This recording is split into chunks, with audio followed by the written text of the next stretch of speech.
जी, इस वक्त मैं इतनी बुलंदी पर आ चुका हूँ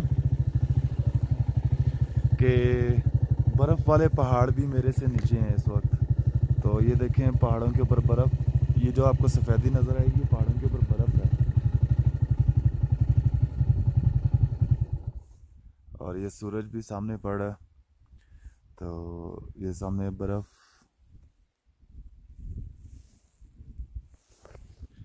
अभी मज़ीद थोड़ी सी चढ़ाई ऊपर रह गई है, तो और सर्दी शुरू हो गई है, ऑक्सीजन का लेवल भी यहाँ पर कम है।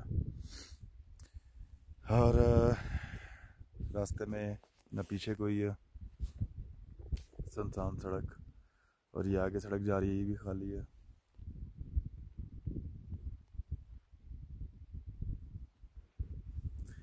एक पुरस्कून खामोशी,